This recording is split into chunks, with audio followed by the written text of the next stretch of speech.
Hello friends, welcome to all of you. So MSc entrance mathematics crash course में आज हम लोग start करने वाले हैं लीनियर अलजेब्रा।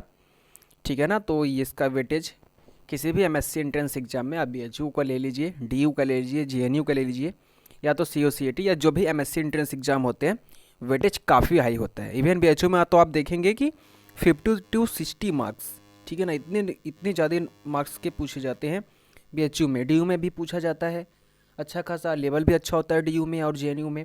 ठीक है ना। तो उनको हम लोग लेवल से टच करते हुए लीनियर अलजेब्रा को अच्छे से पढ़ेंगे। ठीक है ना। तो हम लोग आज से स्टार्ट करते हैं, पहला लेक्चर है हमारा। तो आज हम लोग क्या पढ़ने वाले, सबसे पहले मैट्रिक्स पढ़ेंगे। ठीक है ना। मैट्रिक्स में क्या पढ़ेंगे, अलजेब्रा ऑफ मैट्रिक्स। ठीक है ना। तो उसके बाद क्या करेंगे कि हम लोग जो एक टॉपिक पढ़ेंगे उनका प्रीवियस ईयर में पूछा गया क्वेश्चन को डिस्कस करेंगे एमएससी एंट्रेंस के एग्जाम में। ठीक है, चाहे वो डीयू हो गया, ठीक है, चाहे वो बीएचयू हो गया, ठीक है ना, चाहे वो जेएनयू हो गया। ठीक है ना। इतना आप क्वेश्चन कर लेंगे तो आपका लेवल जो है अच्छे से कवर हो जाएगा। ज़रूरत पड़ेगी तो हम लोग सीयूसीएटी का भी जो प्रीवियस ईयर का क्वेश्चन है इन टॉपिक पर उनको डिस्कस करेंगे। ठीक है ना। तो आज का हमारा पहला लेक्चर क्या है, अलजेब्रा ऑफ मैट्रिक्स। ये आपको पता होता है फ्रेंड्स। ठीक है ना। तो हम लोग जल्दी जल्दी से इनको रिकॉल करेंगे। जहाँ पे ज़्यादा समय देना होगा हम देंगे, जहाँ पे जल्दी से रिकॉल करवाना होगा वो जल्दी से करेंगे। ठीक है ना। ताकि आपका जो समय है वो नुकसान ना हो, वो बचे और आप अपने पढ़ाई में ज़्यादा से ज़्यादा समय दे पाएँ। ठीक है। तो चलिए देखते हैं अब हमारा पहला लेक्चर क्या पढ़ेंगे। इसमें हम लोग सबसे पहले क्या पढ़ेंगे, मैट्रिक्स पढ़ेंगे। Matrix addition, scalar multiplication, subtraction पढ़ेंगे। मैट्रिक्स मल्टीप्लिकेशन के पढ़ेंगे, ये बहुत ही इंपॉर्टेंट है फ्रेंड्स। उसके बाद ट्रांसपोज ऑफ मैट्रिक्स पढ़ेंगे। ठीक है ना। स्क्वायर मैट्रिक्स पढ़ेंगे। और हमको लोग क्या पढ़ेंगे, सिमेट्रिक मैट्रिक्स पढ़ेंगे, स्क्यू सिमेट्रिक मैट्रिक्स पढ़ेंगे, हर्मिशियन मैट्रिक्स पढ़ेंगे, स्क्यू हर्मिशियन मैट्रिक्स पढ़ेंगे। ठीक है ना। उसके बाद ऑर्थोगोनल मैट्रिक्स पढ़ेंगे। और एक और मैट्रिक्स होता है इसमें, यूनिटरी मैट्रिक्स होता है, उसको भी पढ़ेंगे। उसके बाद फिर क्या होता है फ्रेंड्स, ट्रेस ऑफ मैट्रिक्स। ठीक है ना, ये भी जानेंगे। ठीक है फ्रेंड्स। और ये हम लोग मान लीजिए कि इसको हम 3 से 4 लेक्चर में कवर करेंगे। जो यहाँ पे हमने टॉपिक लिखा हुआ है 3 से 4 लेक्चर में उसको कवर करेंगे। फिर एक लेक्चर में क्या करेंगे, इन पे जो पूछे गए प्रीवियस ईयर क्वेश्चन है एमएससी एंट्रेंस एग्जाम में, बीएचयू में, डीयू में, जेएनयू में, उनको यहाँ पे डिस्कस करेंगे। जेएनयू में तो फ्रेंड्स मुश्किल से 2 या 3 साल का होगा, तो वहाँ पे ज़्यादा क्वेश्चन होंगे नहीं। ज़्यादा से ज़्यादा क्वेश्चन हम लोग कहाँ के डिस्कस करेंगे, बीएचयू और डीयू के। ठीक है ना। हम लोग बीएचयू और डीयू के क्वेश्चन को, प्रीवियस ईयर क्वेश्चन को डिस्कस करेंगे इन टॉपिक्स में। ठीक है। फिर हम लोग अगला टॉपिक पढ़ेंगे तो फिर वहाँ पे जो क्वेश्चन उस टॉपिक से पूछे गए उनको डिस्कस करेंगे। इसी तरीके से हम लोग आगे प्रोसीड करेंगे। ठीक है ना। तो चलिए स्टार्ट करते हैं अलजेब्रा ऑफ मैट्रिक्स में। ठीक है। तो मैट्रिक्स पढ़ लेते हैं। मैट्रिक्स क्या होता है हमारा, जल्दी से जो डेफिनेशन इसका देख लेते हैं। Rectangular array of numbers real और complex in m rows and n columns is called an m by n और m क्रॉस n मैट्रिक्स। ठीक है ना। ये हमारा रेक्टेंगुलर अरे होता है। तो देखिए मैट्रिक्स हमारा गिवन है, एक मैट्रिक्स गिवन है m क्रॉस n या m by n का। ठीक है ना। इसके जो एलिमेंट है ये रियल भी हो सकते हैं, कॉम्प्लेक्स भी हो सकते हैं। ठीक है ना। यहाँ पे देखिए ये पहला रो है। ठीक है फ्रेंड्स। ये क्या है, सेकेंड रो है। इसी तरीके से ये m रो है। ठीक है ना। और यहाँ पे फर्स्ट कॉलम है, सेकेंड कॉलम है, थर्ड कॉलम है, इसी तरीके से nth कॉलम है। ठीक है। यहाँ पे हम लोग लिखते हैं इसका, ये क्या लिखा हुआ है, साइज लिखा हुआ है मैट्रिक्स का। और हम लोग साइज कैसे लिखते हैं, m क्रॉस n, मतलब ये क्या है, रो है। ठीक है। और ये क्या है, कॉलम है।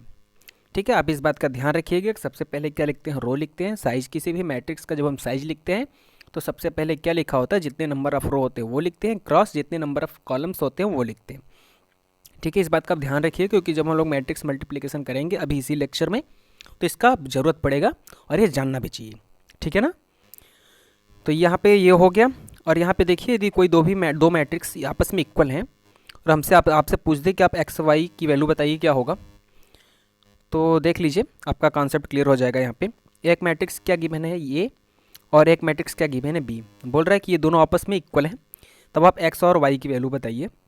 ठीक है। देखो पहले मैट्रिक्स इक्वल होने का क्या मतलब है कि इनका जो साइज है वो सेम होना चाहिए। ठीक है ना। इनका साइज क्या होना चाहिए, सेम होना चाहिए।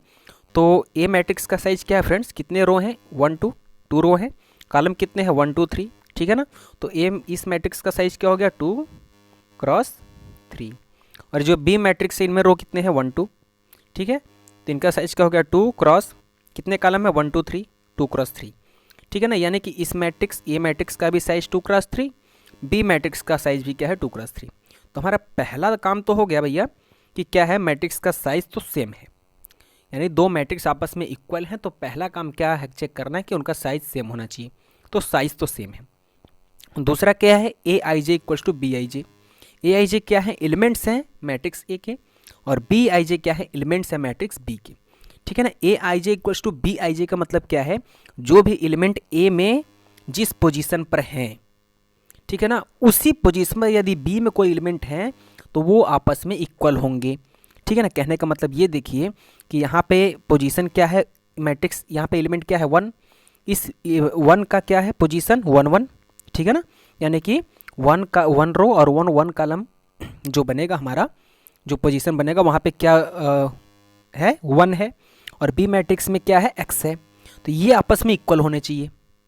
ठीक है ना, तभी ये सेम होना चाहिए। पहला क्या कि साइज सेम होना चाहिए, दूसरा ए आई जे इक्वल्स टू बी आई जे, मतलब कि कोई भी एलिमेंट यदि ए में है जिस पोजीशन पर है, तो वो बी में कोई भी एलिमेंट उसी पोजीशन पर है, तो वो आपस में इक्वल होंगे।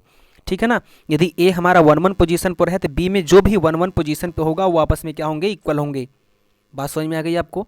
जैसे देख लीजिए, ये क्या है, 1 2 पोजीशन पर है, तो हाँ 1 2 पोजीशन पर है, ये भी 2 सेम है, ये भी 3 सेम है, 5 सेम है, 5 सेम है, 0 सेम है, 0 सेम है। तो ठीक है ना। तो 1 1 पोजीशन पे क्या है, x, तो x इक्वल 1।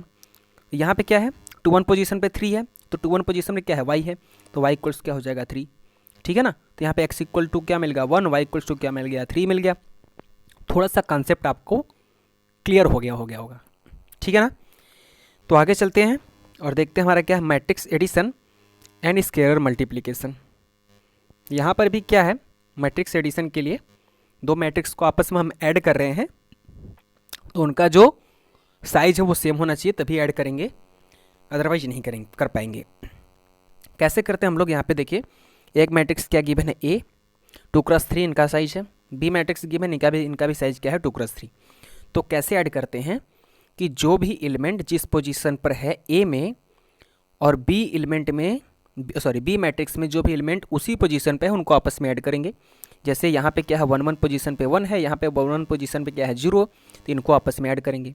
यहाँ पे क्या है 1 2 पोजीशन पे 2, यहाँ पे 1 2 पोजीशन पर 1, तो इनको आपस में ऐड करेंगे, सॉरी इनको आपस में ऐड करेंगे ना। यहाँ पे 1 3 पोजीशन पे क्या है 3 है, यहाँ पे 1 3 इस पोजीशन पे क्या है बी मैट्रिक्स में 3 है, तो इनको आपस में ऐड करेंगे। ठीक है। तो यहाँ पे ऐड कर दिया 1 + 0 2 + 1, ठीक है ना, और यहाँ 3 + 3, तो 3 + 3 हो गया। ठीक है। इसी तरीके से 0 और 1, 0 1 हो गया, 1 3 1 3 हो गया। ये पोजीशन क्या हो गया 2, और ये पोजीशन क्या हो गया 2 2 2 एलिमेंट को हमने ऐड कर दिया तो 4 हो गया। तो इसी तरीके से क्या बन गया 1 3 6 1 4 4। साइज क्या बनेगा हमारा 2 क्रॉस 3। ये हो गया मैट्रिक्स एडिशन। आता होगा, लेकिन हमने आपको जल्दी से रिकॉल करवा दिया। ठीक है ना। फास्टली हम लोग चल रहे हैं, जिस जहाँ पे भी आपको समस्या है आप कमेंट करिएगा।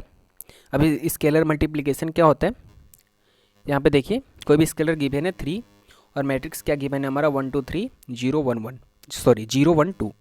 ठीक है। इनको 3 को इस मैट्रिक्स में हमको मल्टीप्लाई करना है, तो 3 ये क्या हो जाएगा हमारा, जो स्केलर 3 है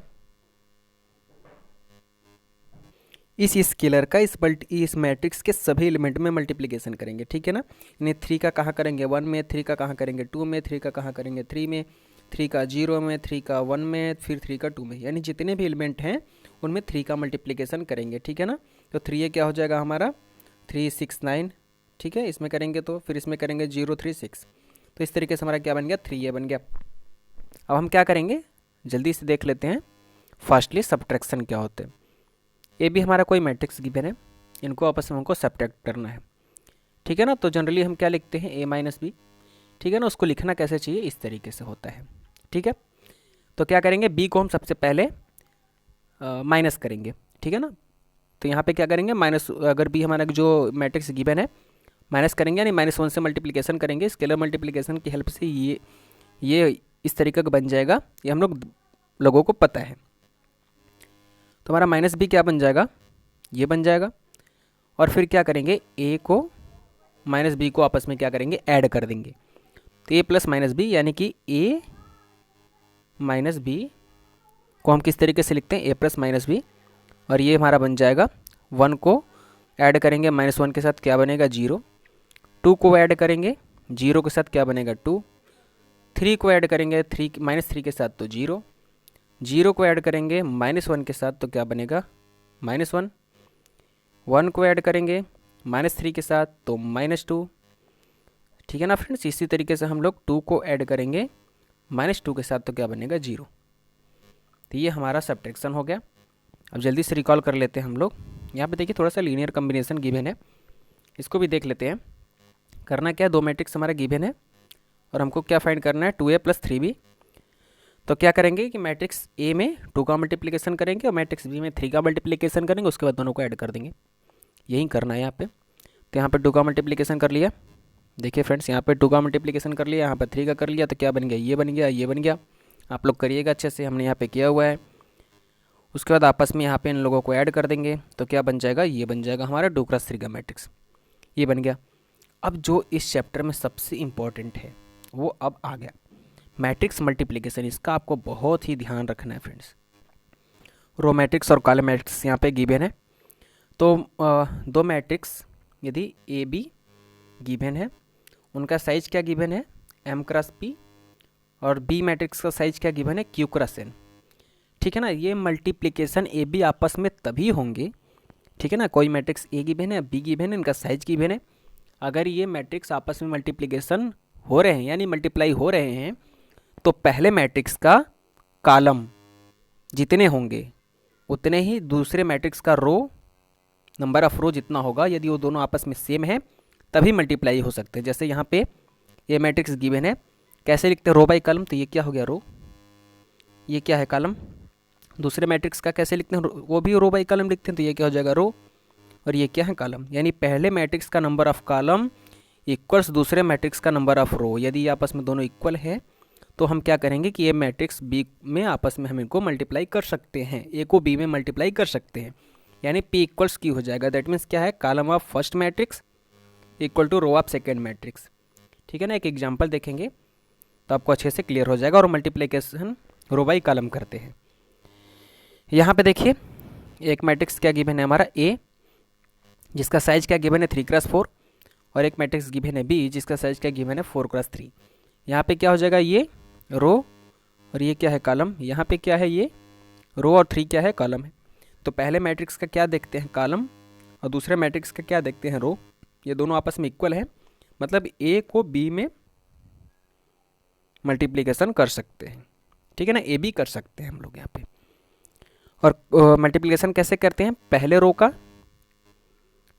ए मैट्रिक्स के पहले रो का बी मैट्रिक्स के पहले कॉलम में, फिर सेकेंड कॉलम में, फिर थर्ड कॉलम में। ठीक है ना। फिर क्या करेंगे, बी ए मैट्रिक्स के सेकेंड रो का फिर से पहले कॉलम में, दूसरे कॉलम में, तीसरे कॉलम में, फिर से थर्ड रो का पहले कॉलम में, दूसरे कॉलम में, तीसरे कॉलम में। तो चलिए करते हैं यहाँ पे हम लोग। यहाँ पे देखिए आपको दिखना चाहिए फ्रेंड्स। चलिए ठीक है, यहाँ पे ये हो गया। तो पहले मैट्रिक्स क्या हो गया, और पहला रो क्या है हमारा 1 2 3 4, पहले कॉलम में करेंगे तो क्या बन जाएगा, 1 का 1 में करेंगे तो 1, प्लस 2 का 0 में करेंगे तो 0, 3 का 0 में करेंगे तो 0, 4 का 1 में करेंगे तो 4 का 1 में करेंगे तो 4। ये बन गया। फिर पहले रो का सेकेंड कॉलम में करेंगे तो क्या बन जाएगा, 1 का 2 में करेंगे तो 2, 2 का 1 में करेंगे तो 1, 3 का 0 में करेंगे तो 0, 4 का 0 में करेंगे तो 0। ठीक है ना। आप फर्स्ट रो का थर्ड कॉलम में करेंगे तो क्या बन जाएगा, 1 का 3 में करेंगे तो 3, 2 का 2 में करेंगे तो 4, 3 का 1 में करेंगे तो 3, 4 का 0 में करेंगे तो 0। ये बन गया। अब क्या करेंगे हम लोग, सेकेंड रो का first column, second column, third column में। चलिए करते हैं। 2 का जब 1 में करेंगे तो 1 2, 1 का 0 में करेंगे 0, 0 का 0 में करेंगे 0, -1 का 1 में करेंगे -1। ठीक है। अब क्या करेंगे, फिर से हम लोग सेकेंड रो का सेकेंड कॉलम में करेंगे। ठीक है ना। तो 2 का 2 में करेंगे तो 4, 1 का 1 में करेंगे तो +1, 0 का 0 में करेंगे तो 0, -1 का 0 में करेंगे तो 0। ये बन गया। इसी तरीके से सेकेंड रो का फिर थर्ड कॉलम में करेंगे तो ये बनेगा। फिर क्या करेंगे कि ये तो थर्ड रो है उनका फर्स्ट कॉलम में करेंगे, फिर सेकेंड कॉलम में, फिर थर्ड कॉलम में, इसी तरीके से करेंगे तो ये बन जाएगा हमारा। ठीक है ना फ्रेंड्स। तो इसको हमने आपस में मल्टीप्लिकेशन कर लिया। और यहाँ पे ये देखिए 1 + 0 + 4 क्या बन जाएगा, 5 बन जाएगा। ये क्या बन जाएगा, 2 + 2 क्या बन जाएगा, 4 बन जाएगा। ये क्या बन जाएगा, और 6 + 4 10 बन जाएगा। और ये क्या बन जाएगा 2 + -1 1 बन जाएगा। ये 4 + 1 क्या बन जाएगा 5। ये 6 + 2 8 बन जाएगा। 1 + 2 2 बन जाएगा। 1 + 1 2 बन जाएगा। 2 + 1 3 बन जाएगा। और ये 3 + 2 कितना बन जाएगा 5। ठीक है ना, आपस में हमने ए और बी को मल्टीप्लिकेशन कर दिया तो हमारा क्या बन गया 5 14 1 5 8 2 3 5। और साइज क्या है इसका 3x3। ठीक है ना, यहाँ पे एक नोट लिखिए आप। नोट क्या है फ्रेंड्स कि ए यदि m×n का है, साइज इसका क्या है m×n, और बी मैट्रिक्स का साइज क्या है n×p। तो ठीक है ना, तो इनके जब हम इनको आपस में मल्टीप्लिकेशन करेंगे कर सकते हैं, क्योंकि पहले मैट्रिक्स का कॉलम और दूसरे मैट्रिक्स का रो के आपस में इक्वल है, यही होना चाहिए, है भी। तो इनका जो साइज होगा मल्टीप्लिकेशन करने के बाद जो साइज मिलेगा, यहाँ जो हमको साइज मिल रहा है वो क्या बनेगा m×p। दैट मीन्स पहले मैट्रिक्स का रो और दूसरे मैट्रिक्स का कॉलम को आपस में मल्टीप्लाई करेंगे, वही बनेगा हमारा साइज। मतलब ये समझिए, ट्रिक समझिए क्या है कि ये वाला सेम हो गया, तो जो बच गया क्या बच गया mp। ठीक है, तो यही इनका साइज बन जाएगा। किसी भी दो मैट्रिक्स आप ले लीजिए, यदि वो मल्टीप्लिकेशन के लिए अवेलेबल है, यदि उनको हम मल्टीप्लाई कर सकती हैं, तो उनका साइज क्या होगा m×p। यानी कि जो आप समझिए यहाँ पे जो बच रहा है, यानी ये वाला इक्वल है, ये भी इक्वल हो सकते हैं, जैसे यहाँ पे 3 इक्वल है, इक्वल हो सकते हैं, उससे हमको मतलब नहीं है। लेकिन आप समझिए क्या है, पहले मैट्रिक्स का रो और दूसरे मैट्रिक्स का क्या है कॉलम। ठीक है ना, m×p ये साइज बन जाएगा। आई होप ये लेक्चर आप इन्जॉय किए होंगे, आपको समझ में आया होगा। जो चीज़ें समझ में नहीं आई है आप कमेंट करिएगा, हम इम्प्रूव करेंगे, अगले लेक्चर में आपको सेटिस्फाई भी करने की कोशिश करेंगे। ठीक है ना फ्रेंड्स, तो बाकी के बचे हुए लेक्चर को अगले 2 लेक्चर में हम लोग कंप्लीट करेंगे, उसके बाद प्रीवियस ईयर क्वेश्चन को डिस्कस करेंगे। सो थैंक यू फ्रेंड्स, और आप नए हैं तो चैनल को ज़रूर सब्सक्राइब करें, वीडियो को लाइक करें। धन्यवाद।